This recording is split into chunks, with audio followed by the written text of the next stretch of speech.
Fetelor, vă salut! Deschid ușile programului de detoxifiere. Astăzi începem. Va dura 4 săptămâni, vom fi împreună, vom interacționa zilnic. Vreau să vă las în acest video o scurtă prezentare pe puncte ca să înțelegeți în ce constă programul și care este formatul, cum se va petrece totul pe interior. Deci, toate când ați intrat în proiect, aveți un set de suplimente. Luați suplimentele așa cum am vorbit cu fiecare individual. Deci, asta este pentru a detoxifia organismul la nivel de țesut, deci profund. O să vorbim mai multe pe parcursul programului. Pe lângă alimentație, pe lângă la apă, pe lângă tot ce faceți, deci urmați să luați suplimentele cum este indicat. Alimentația, foarte important, alimentația în detox este fără lactate și fără gluten. Deci 4 săptămâni fără lactate și fără gluten. Toate rețetele, meniu, tot în program ce vă dau este 100% fără lactate și fără gluten. Deci nu vă speriați, o să aveți de unde să vă inspirați, gustos, echilibrat, sănătos, doar 4 săptămâni. Deci asta este pe partea cu alimentația. Fetele care alăptează din program, deci de la lactate de vacă, faceți switch, treceți la lactate de capră. Persoanele care sunt amatoare de lactate, pentru că aveți nevoie în alăptare de un aport de proteină potrivit. Mai departe, canalul cu rețete și meniu. Uitați-vă, grupul ăsta pe care noi suntem acum toate, unde o să vorbim, o să punem poze, o să ne scriem întrebări, răspunsuri, deci tot ce se petrece așa, interacțiunea noastră este aici pe grup. Canalul cu rețete, vă dau acces acum, este un link, apăsați pe el, adăugați-vă la canal, deci pe canal o să fie doar rețete, absolut nimic mai mult. Acolo puteți găsi structurat când aveți nevoie, deci să nu căutați prin sute de mesaje. Și meniul. Deci asta o să fie pe canal. Lecție video. O să aveți acces, astăzi vă dau acces la prima lecție video, prezentarea, de ce dietele nu funcționează, o să înțelegeți foarte bine, și evaluarea stării voastre actuale. Deci astăzi, până sâmbătă, vă rog, urmăriți această înregistrare. Sâmbătă o să vă dau acces la lecția video numărul 2, cum începem să ne alimentăm sănătos, pașii către o alimentație sănătoasă, o să fie lecția 2 și pe parcursul programului o să aveți acces la lecția numărul 3, carbohidrații, indicele glicemic, cum corpul reacționează când avem în alimentație un exces sau un echilibru de carbohidrați. Deci asta o să înțelegeți totul în lecția 3. Tema pe acasă. O să aveți tema pe acasă. Deci, uitați-vă, o dată în săptămână, pentru că majoritatea fetelor care sunteți pe grup, prioritatea este surplusul de kilograme. Deci, evident, obișnuința de prindere sănătoasă, asta vine ca fond, dar prioritatea la majoritatea este surplusul de kilograme. Deci, o dată pe săptămână, vă rog să vă cântăriți. Mâine dimineața, cum v-ați trezit? Fără ca să beți apă, fără ca să... Deci, primul lucru care faceți, cântăriți-vă. Așa, fără haine, fără nimic. O dată pe săptămână, poza la cântar, trimiteți-mi-o mie personal sau puneți-o pe grup. Cum vă simțiți confortabil.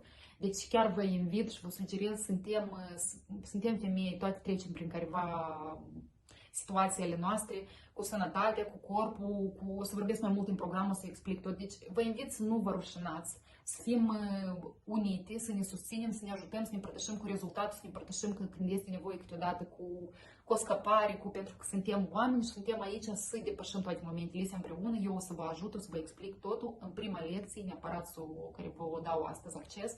O să vorbesc despre asta un pic mai mult. Deci, poza la cântar. Mâine dimineața este marți. Marțea următoare, o dată pe săptămână, deci suntem 4 săptămâni, 4 poze la cântar de la fiecare. Vă rog în privat, pe grup, cum vă simțiți confortabil. Deci chiar dacă simțiți că kilogramele stau pe loc, chiar dacă, nu știu, credeți că nu aveți rezultat. Deci eu trebuie să știu, cel puțin mie în privat, ce să petrece, să știu cum să vă ghidez mai departe. Raportul la farfurie.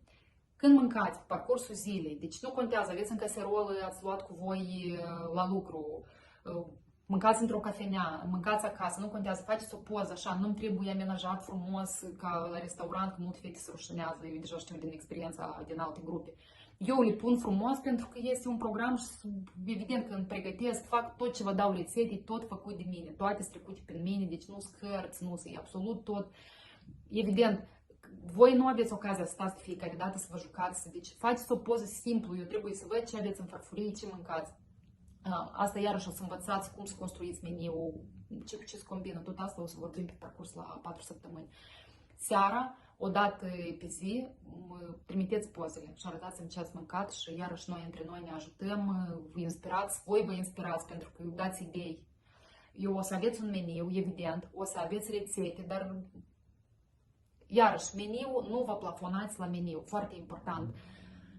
Ideea cursului și să înțelegeți că e detoxifiere și nu sunt gen maratoane cum majoritatea se organizează. Nu că aveți meniu și vă țineți strict după meniu și mergeți după dietă și sunteți așa. Asta e stres pentru minte, e stres pentru corp. Eu o să vă dau un exemplu.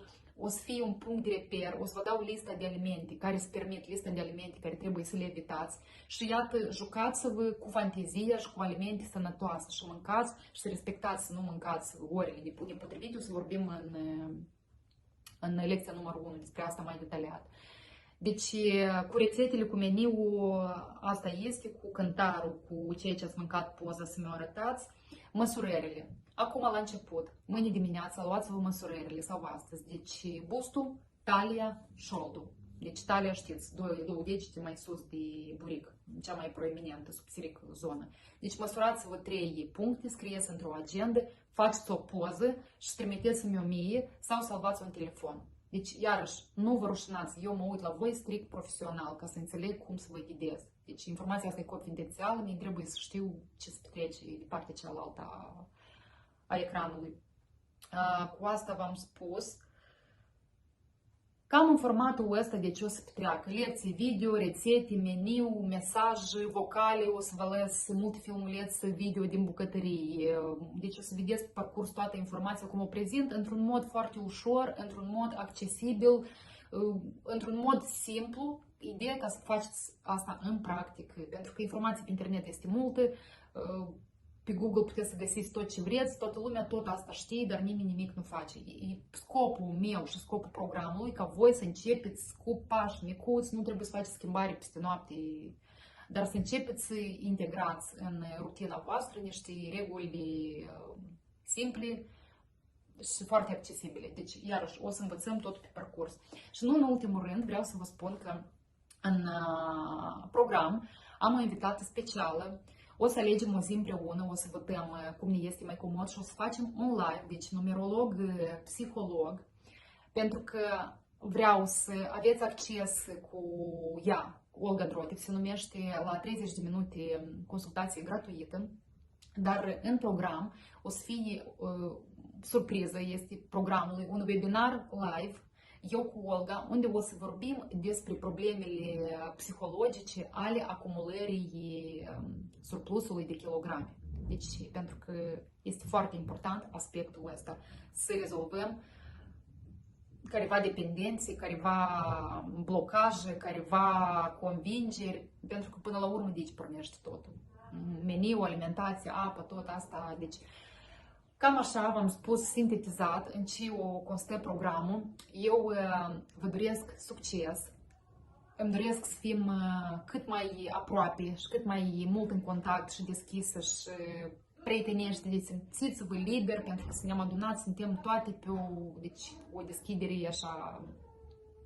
Știți când vibrațiile sunt la același rezonans, deci cumva să atrag.